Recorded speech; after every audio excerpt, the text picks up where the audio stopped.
The world is going to have a new monetary system in this decade that we're in. We're going to experience this huge deflationary crash around the world, and people will just lose confidence in currency. And what do they always go back to throughout history? Time after time, for the last 5,000 years actually, they always go back to gold and silver. We are entering a period of financial crisis that is the greatest the world has ever known. The wealth transfer that will take place during this decade is the greatest wealth transfer in history. Wealth is never destroyed, it is merely transferred, and that means that on the opposite side of every crisis there is an opportunity. The great news is that all you have to do to turn this crisis into your great opportunity is to educate yourself. I believe that the best investment that you can make in your lifetime is your own education.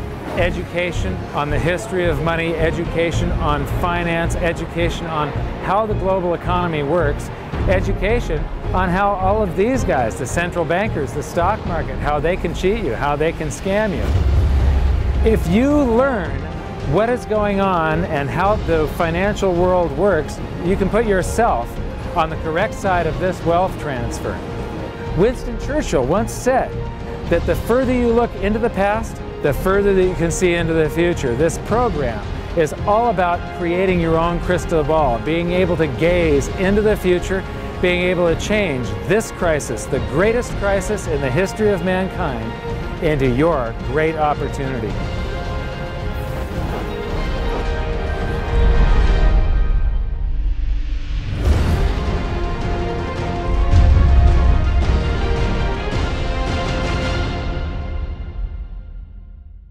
So it all started back in 1999 when my sister and I hired a financial planner to help my mother with her assets, and we gave him control of the family's assets, and in the next year and a half he lost 50% of what she had.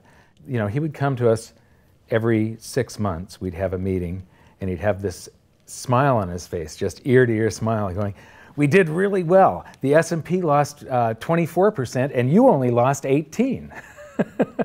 And so I fired him and I moved all of her assets to cash, and I dove into studying the financial markets, which led me into studying the economy.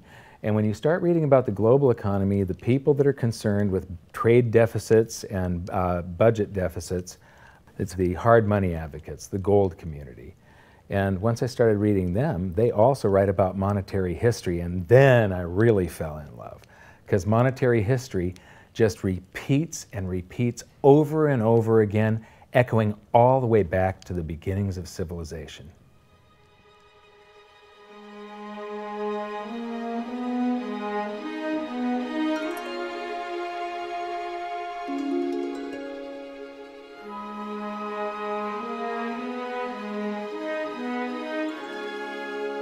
Gold and silver have been the predominant currencies for about 5,000 years, but it wasn't until somewhere between 680 BC and 630 BC that they became money.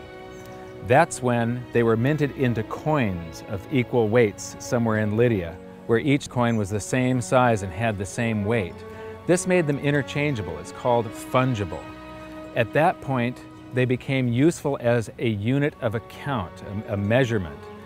You could price a good or a service in those gold or silver coins in a certain number of them. And it was always the same for anybody whenever they were buying that good or service. But it wasn't until they made their way to the world's first free market society, the prototype of democracy, the cradle of civilization, Athens, that they exploded in use.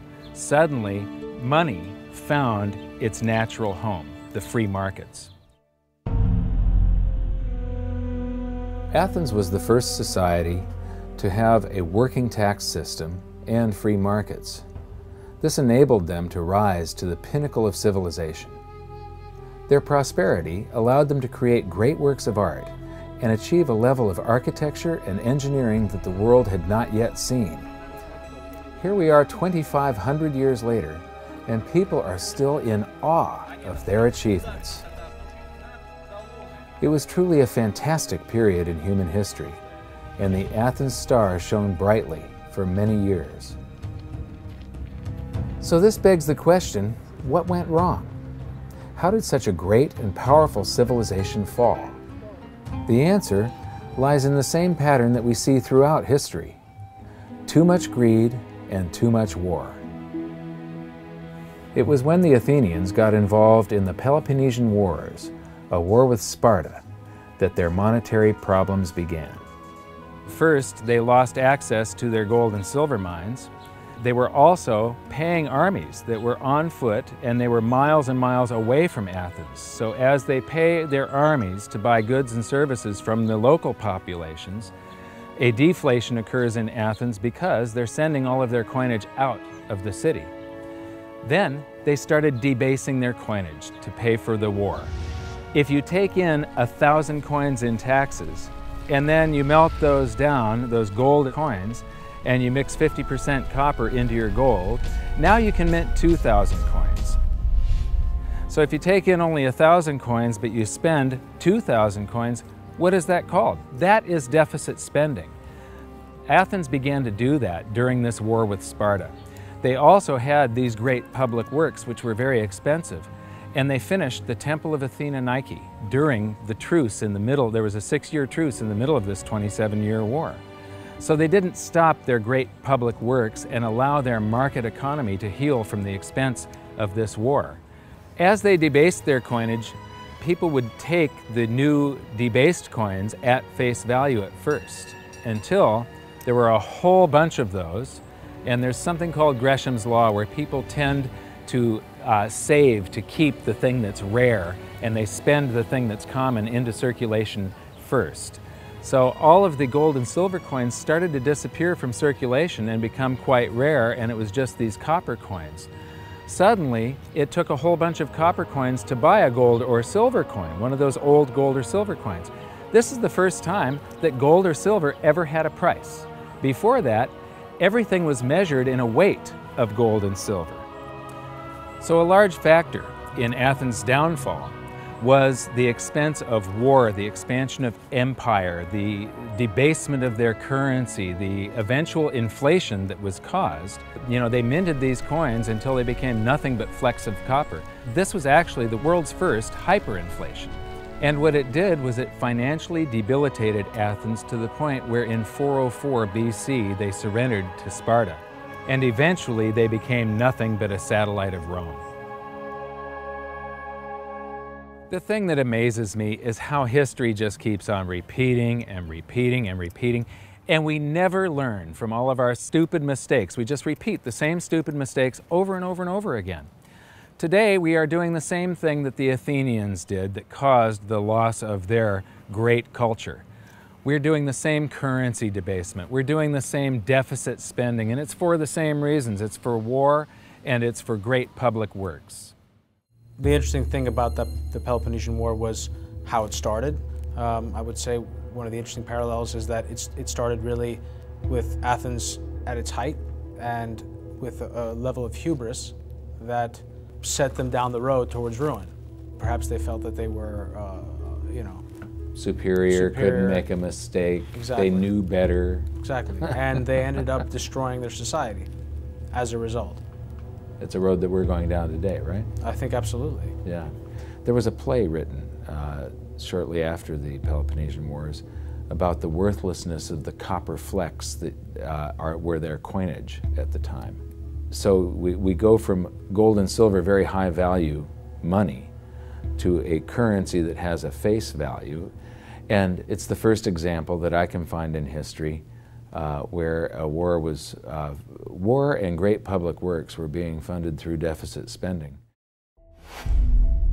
What you've just seen is the first recorded example of one of the most predictable hidden secrets of money, the 7 stages of empire. It's a long-term cycle that echoes throughout history right to this very day and is basically a societal pendulum that swings from quality money to quantity currency and back again to quality money. It always plays out in 7 stages. It always ends with gold delivering a knockout blow to debased currencies. And it goes like this. Stage 1. A country starts out with good money, which is either gold or silver, or it's backed by gold or silver. Stage 2. As it develops economically and socially, it begins to take on more and more economic burdens, adding layer upon layer of public works. Stage 3. As its economic affluence grows, so does its political influence, and it increases expenditures to fund a massive military. Stage 4. Eventually, it puts its military to use, and expenditures explode. Stage 5. To fund the war, it steals the wealth of its people by debasing their coinage with base metals, or by replacing their money with currency that can be created in unlimited quantities. Stage 6. The loss in purchasing power of the expanded currency supply is sensed by the population and the financial markets, triggering a loss of faith in the currency. Stage 7. A mass movement out of currency into precious metals and other tangible assets takes place. The currency collapses, and gold and silver rise in price as they account for the huge quantity of currency that was created. This process transfers massive wealth to those who had the foresight to position themselves beforehand in real money, gold and silver. You know, our monetary system basically steals from the poor and middle class and transfers the wealth to the banks.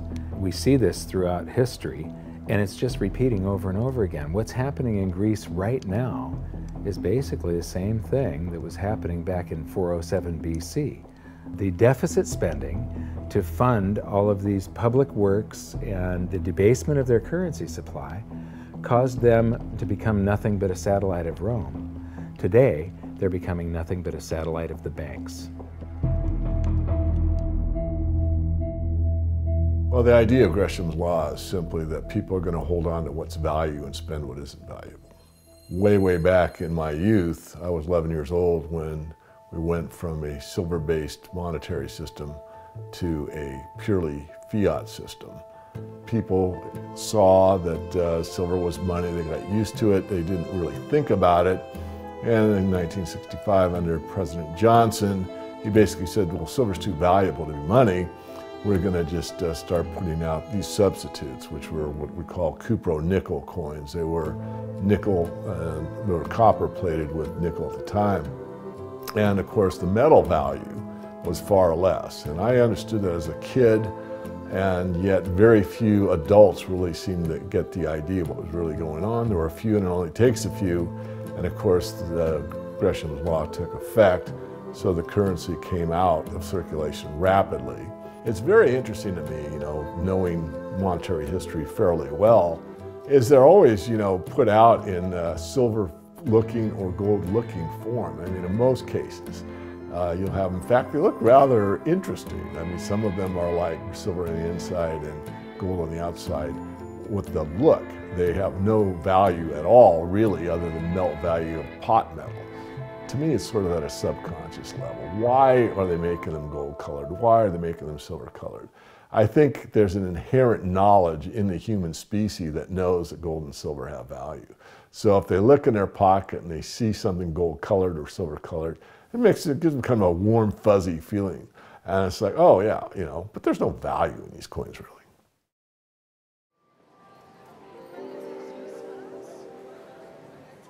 The next question is, how does this affect you? My next stop was in London, where I'd been asked to give a presentation to a group of businessmen. They wanted to understand the reason that gold had surged recently, and I explained to them that to understand gold, you have to understand monetary history. Once you see where we've come from, you can get a much clearer understanding of how the 7 stages of empire are playing out right now. We weren't allowed to show their faces, but we were allowed to film my presentation. So here it is, the last 140 years of monetary history condensed into just 10 minutes. Keep the 7 stages of empire in mind, and as you watch this, see if you can recognize the signs.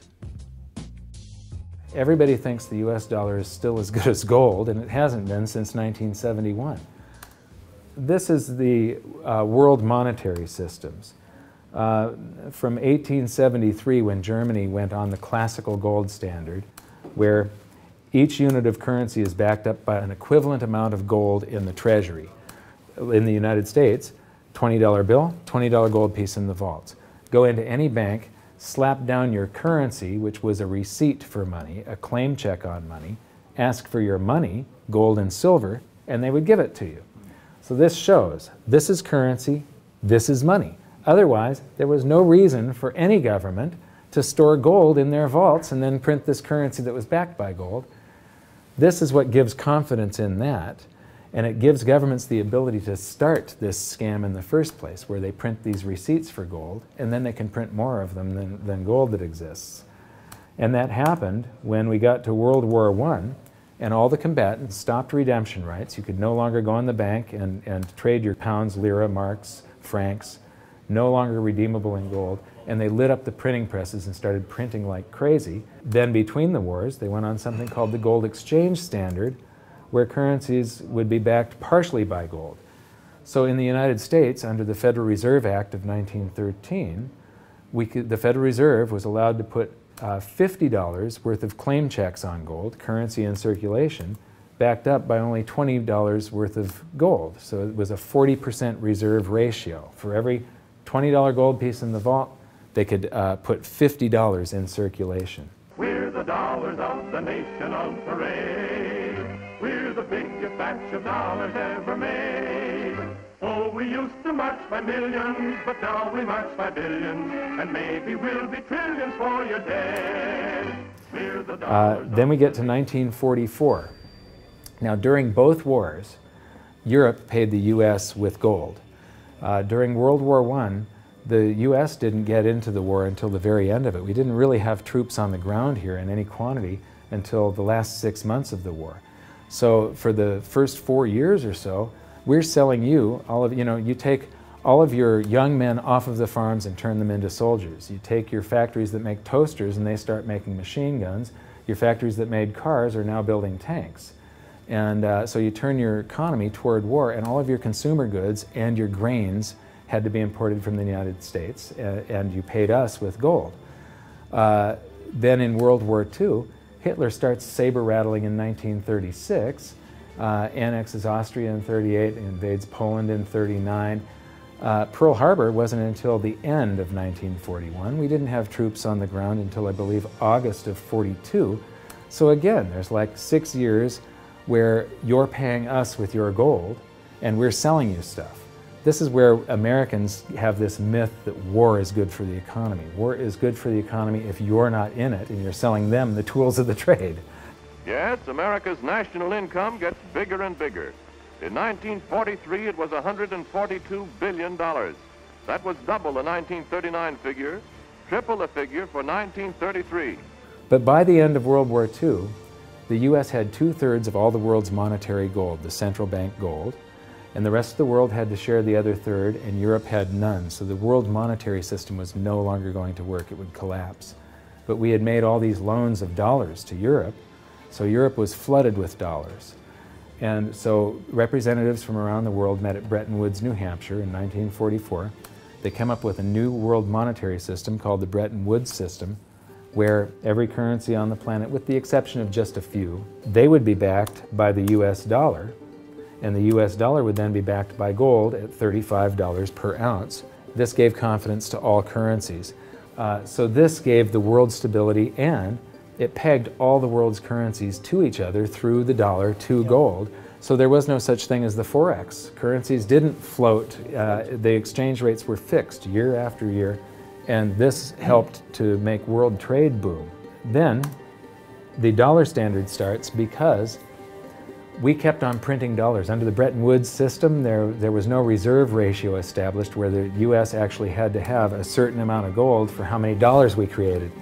So we had done a bunch of deficit spending for Korea, for Vietnam, for Johnson's Great Society, and expanded the currency supply, the amount of paper dollars in circulation, and exported them all over the world. And then in the 60s, Charles de Gaulle, president of France, realizes that we don't have the gold to back up the dollars.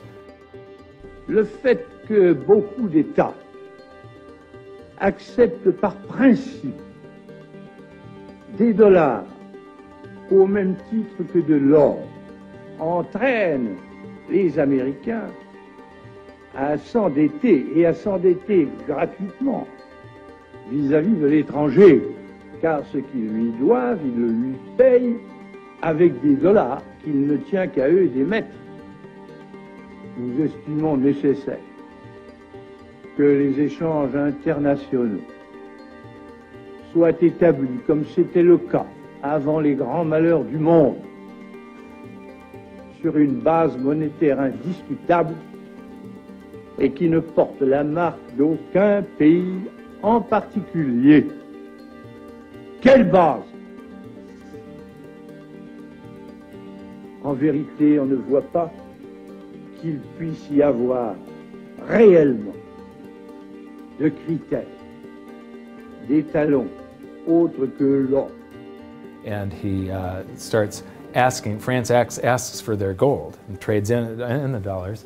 And at that point, other countries saw this and start jumping on board. And the U.S. lost 50% of its gold from 1959 to 1971. But we still had, in 71, about 12 times more dollars that we had created than there was gold.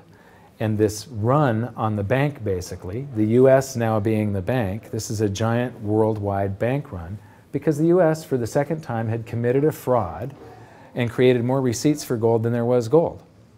It's that simple. And then finally, the markets sort of sensed this. And Nixon was forced to take us off the gold standard, because if he had paid out gold until it got to zero, once we couldn't pay on some of those dollars, the entire worldwide monetary system would have collapsed.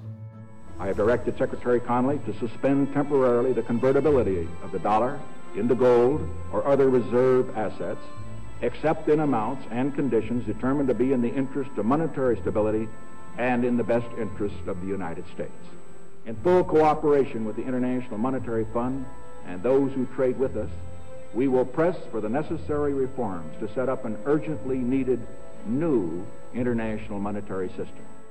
And on August 15th, 1971, all the world's currencies became fiat currency. I don't know why the rest of the world didn't rush out and hang him, but they didn't. They just all went along with this. To our friends abroad, I give this assurance. The United States has always been and will continue to be a forward-looking and trustworthy trading partner. There have been thousands upon thousands upon thousands of fiat currencies throughout history, and there isn't one that survived. It is a 100% failure rate. And we started this experiment where all the world's currencies would be fiat currencies simultaneously in 1971. But what we have here, 30 to 40 years, different monetary system, 30 years, 28 years, 39 years plus, what's next? The world is going to have a new monetary system in this decade that we're in. We're going to experience this huge deflationary crash around the world. The world will probably end up on some sort of new monetary system, probably after governments try and print their way out of this and cause hyperinflations of all the currencies, and people will just lose confidence in currency. And what do they always go back to throughout history? Time after time, for the last 5,000 years actually, they always go back to gold and silver. In a world of floating currencies, and that's what all national currencies are today, they bob up and down relative to each other, but they're all sinking relative to gold. That includes the dollar as well as the euro and the British pound and all the others. They're going to continue to lose value, continue to lose purchasing power. Personally, I don't think there's any way of avoiding what is coming. There's no way to fix it right now. There's only a way to either let it wipe you out or to benefit from it. And I want to make sure that it's not just a few of the big investors in the world that are ending up with all the cookies. I want to make sure that there's as many small investors as possible that are benefiting from it, because that's what makes society run. Middle class, small investor. One of the biggest challenges for human beings is that physiologically we are designed to operate in recency. You know, the fight or flight response is literally in my cells, literally. And so that when I'm in the wild, it's about I need to look for something to eat or make sure I don't get eaten. And how that translates into the modern world is that we think only about what's happening immediately in front of us. And so we think a long time is last week. In the world of YouTube and Facebook and instant messaging, we think 3 seconds is a long time. Like, did you get the post already? I already posted it. And the reality is, if you look at history, and I don't mean a week, I don't mean a month, I mean decades, I mean 100 years, I mean a couple of 100 years, I mean more than a couple of 100 years, you can start to see some patterns. You can see some things that are going on because history repeats itself. There are some trends and there are some movements that you can learn from. And you literally have to go outside of your human instincts to look at history, because we just want to focus on right now, because as I said, that's about either eating or being eaten. So we've got to go beyond that, and that means not just focusing on the here and now, but learning some real powerful stuff from what's happened, because there just might be some indicators there as what's going to happen in the future. Now, the 7 stages of empire, just as a reminder, started with sound money, and then a country adds layers of public works and social programs, and then develops a massive military, and then puts that military to use, and to pay for the war, it debases its currency supply, which causes a loss of faith in the currency, which then leads to a currency crisis, and gold does an accounting of the expansion of that fiat currency supply that happened over all those years of the first 5 stages. We are in the 6th and beginning the 7th stage. Gold started the accounting in the year 2001. It was $250 then, but we're still in the very early stages of this. Well, that's right. I think one of the problems with gold is people just don't understand it. I mean, for one thing, it's sort of been banished from the curriculum for 35 years. We have going on 2 generations of academics and scholars who have never studied gold. Unless you're a specialist in economic history, you can go back and look at it. Now, when I was in university and even when I was in graduate school in economics, we were still on the gold standard in some form. It was fairly attenuated, but when you studied the IMF and you looked at how they present the finances of a country and the breakdown of the reserves and you know, the capital accounts, gold was a line item in the capital account, and you had to understand how it, what role it played and how it you know, could equilibrate in terms of balance of trade. Well, that's gone. The IMF, you know, Nixon went off the gold standard in 1971, and bright young economic students just don't understand gold. They think it's a joke, or they think it's maybe a commodity trade or a momentum trade. They don't understand that it really is money par excellence. So now we've learned that money was born in roughly 630 BC when it became fungible. It was free markets and sound money that led to Athens' great prosperity. But debasement of their money for deficit spending on war and public works played a large role in their demise. Over the past 140 years, we've debased our own currencies to the point where 2 generations of scholars don't even understand gold. We learned about Gresham's law and that bad money drives out good. In recent history, there has been a new monetary system roughly every 40 years. And we've learned that we are in the 6th stage of the 7 stages of empire. So that's it for this episode. Join us next time when we learn more about the chaotic state of the US dollar standard and how it's going to affect you no matter where you live on the planet. When I wrote my book, I said that we're coming into an era that is going to be the greatest wealth transfer in the history of mankind. Therefore, it's the greatest opportunity in the history of mankind. I've made it my mission to help as many people as possible get through this crisis and to come out on the best side of the wealth transfer. I've just finished filming an exclusive presentation titled How the 7th Stage Will Unfold, where I detail what I'm doing personally to prepare for a range of scenarios. It's available at hiddensecretsofmoney.com as part of your free information toolkit. So my challenge to you for this episode is to try and find a single example in all of monetary history of a crisis that was brought on by too much deficit spending, too much debt, and too much currency debasement being solved by more deficit spending, more debt, and more currency debasement. Until then, good luck, and I'll see you at the bonus presentation at hiddensecretsofmoney.com. Thanks. You bet. There is no other side. You either silver and gold or you're doomed. That's exactly the way the world is always working. That's the way it's working right now. Turn on the television, watch with the price of gold. Look at the dollar going down. Gold's going up, silver's going up. That's exactly the way it's always worked, and it's always worked that way, and it's working that way now. And why is anyone surprised? Why is it? I'm surprised it's always worked like that. For the past 5,000 years. That's right, 5,000 years in a row, it's worked exactly that way. It's happening that way now. And ooh, wait a minute here. Weird. Beyond weird. Mike Maloney's Hidden Secrets of Money is made possible by the clients of goldsilver.com. Your continued loyalty and support allows us to educate the public on how to both protect themselves and benefit in the turbulent times ahead. To all goldsilver.com customers, thank you. Hidden Secrets of Money would not be possible without you.